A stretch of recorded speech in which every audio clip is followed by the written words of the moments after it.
The 1990s was a golden era for rock music, but time hasn't been kind to some of the decade's biggest stars. From grunge legends to nu metal frontmen, these rockers look nothing like you remember. With a dance-friendly combination of funk and rock, Red Hot Chili Peppers enter the 1990s with a bang. The 1991 album Blood Sugar Sex Magik yielded the band's first #1, Give It Away, followed by the ballad Under the Bridge. The band exited the decade on a high note as well, courtesy of the 1999 Californication album. Throughout the entire decade, frontman Anthony Kiedis rocked the same look, typically shirtless, with long blonde hair that was often topped by a baseball cap worn backward. His signature look, however, changed radically at the end of the 1990s, when he cut his hair, frequently styling it into a mohawk. A few years later, Kiedis' long locks made a comeback, but this time they were dark brown instead of beachy blonde. By the start of the 2010s, Kiedis' hair returned to its 90s length, accompanied by a mustache, before he cut it short once again. That then morphed into what GQ described as a reverse mullet, a short in the back, shaggy in the front do. Through it all, the mustache remained a constant. In a 2011 interview with the German radio show One Live, drummer Chad Smith noted that he and his fellow Peppers had become aware of a website devoted to convincing Kiedis to shave off the mustache. Smith explained, "Because it looks like a Mexican porn star." Right. During the interview, Kiedis revealed his facial hair had a name. He said, "It's called a shaker duster." Emerging in the early 1980s, R.E.M. were darlings of the alternative music scene throughout the rest of the decade, before hitting it really big in the late 80s with such hits as It's the End of the World as We Know It and I Feel Fine, Stand, and The One I Love. That streak of success continued into the 1990s, growing even bigger with Losing My Religion and Shiny Happy People. R.E.M. maintained its popularity until disbanding in 2011. I did not want it to drag down into us in our mid-50s going on tour, becoming something other than what we were. After the band's breakup, vocalist Michael Stipe recorded a few singles and has been working on a solo album. Like other 90s rockers, Stipe underwent a big change in his looks around 2017 when he grew a long gray beard. Stipe subsequently abandoned that particular style and began keeping his beard neatly trimmed, while closely cropping his receding hair.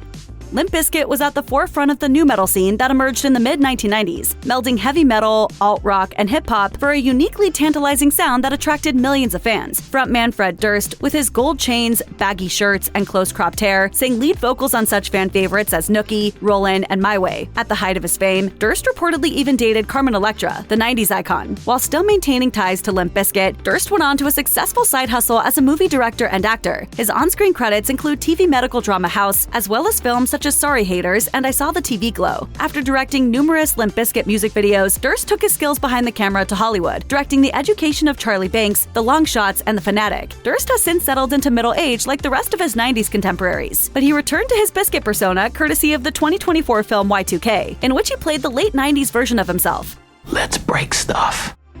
With brothers Chris Robinson on vocals and Rich Robinson on guitar, the Black Crowes made a bold debut in 1990 with Shake Your Moneymaker. The album was a Stones-influenced collection of rock that could have easily blared from transistor radios 20 years earlier. The success the group experienced during the 1990s, however, was offset by the brothers' bickering and battling, which ultimately led to the band's bitter breakup in 2015. Of course I loved Rich, but we were in no position, we needed that break, man. With the Black Crowes on ice, Robinson focused on a side project, Chris Robinson Brotherhood, which produced jam band music more akin to the Grateful Dead than the Crowes. During that period, the music was reflected in his style, with Robinson wearing his shoulder-length hair long and shaggy, accompanied by a thick, bushy beard. As for his stage attire at the time, it was typically casual and heavily denim-oriented. When the Robinson brothers buried the hatchet and reunited the Black Crowes in 2019, fans who went to see them in concert witnessed a very different singer, now sporting dapper pinstripe suits, shorter hair, and a neatly trimmed beard. Released in the fall of 1993, Counting Crows' debut, August and Everything After, became a monster hit. The album went on to sell in excess of 8 million copies on the strength of hit singles such as Mr. Jones, Rain King, and Round Here. Lead singer Adam Duritz was easy to spot, with his long dreadlocks sometimes spilling out of a hat or even piled atop his head. He was also quite the Hollywood ladies' man, and even dated two Friends stars, Courtney Cox and Jennifer Aniston. Duritz's dreads remained his signature hairstyle for decades, until 2019, when he abruptly chopped them off. Duritz told SiriusXM in 2019, "Well, I had been thinking about it for a while, and I just was getting tired of it."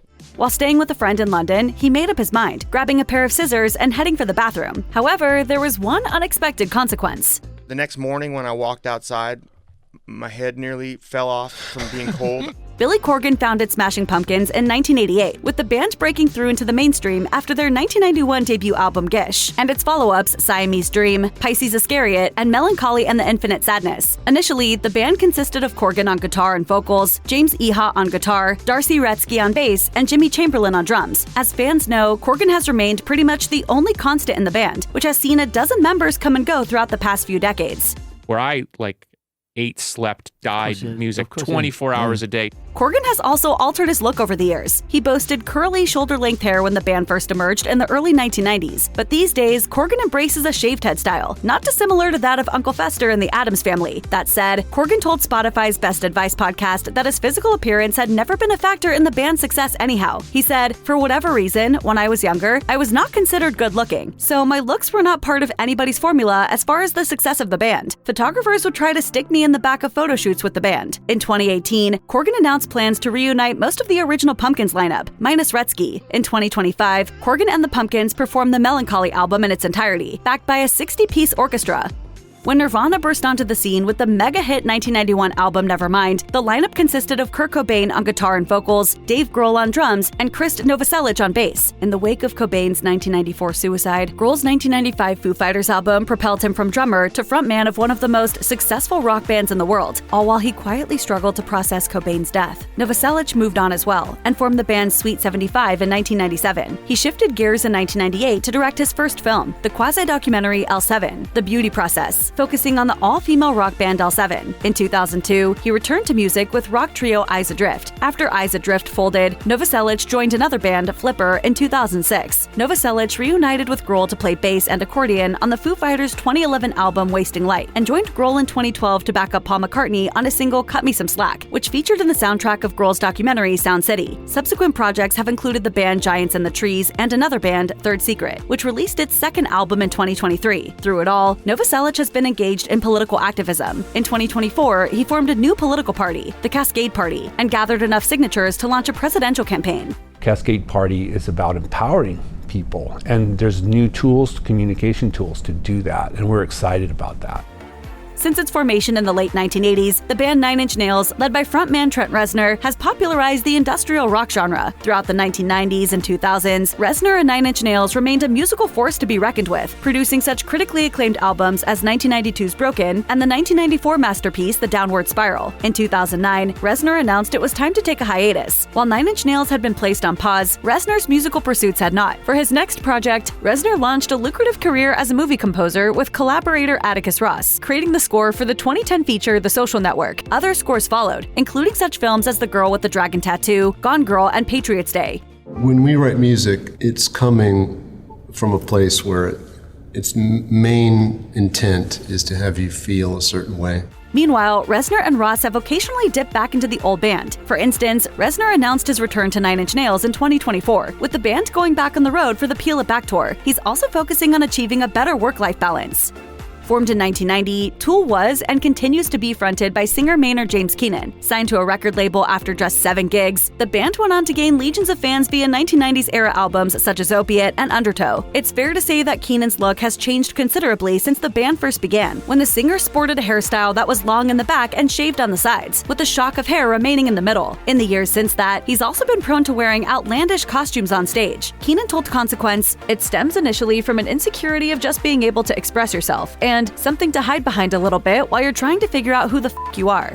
With the 1991 debut of Leisure, Blur was one of the architects of the so-called Manchester shoegaze sound. Bigger success awaited, however, when the band propelled to stardom with the sound dubbed Britpop, exemplified on their trio of subsequent albums, Modern Life is Rubbish, Park Life, and The Great Escape. Blur was fronted by singer Damon Albarn, who initially embroiled a neo-mod look with his shaggy hair and smart clothing, before taking on a more casual appearance inspired by skateboard style and streetwear. Blur broke up in 2003, before reuniting in 2009, performing together on and off in the years that followed. Albarn then pursued a solo career and was the visionary behind Gorillaz, the virtual cartoon band responsible for hits such as Clint Eastwood, Dirty Harry, and Feel Good Inc. These days, Albarn travels between his UK residences and his house in Iceland, where he was officially granted citizenship in 2021. Albarn's style evolved when he hit middle age, leaning toward tailored suits and closely cropped hair, which is accented by a short beard. He also prefers to keep to a strict routine that varies little from day to day. He told The Guardian in 2014, "It's not very rock and roll, is it? But I need routine. It's just the way I'm wired. And I hate hate doing things that disrupt my routine. It's hard to get back into the swing if your day is disrupted.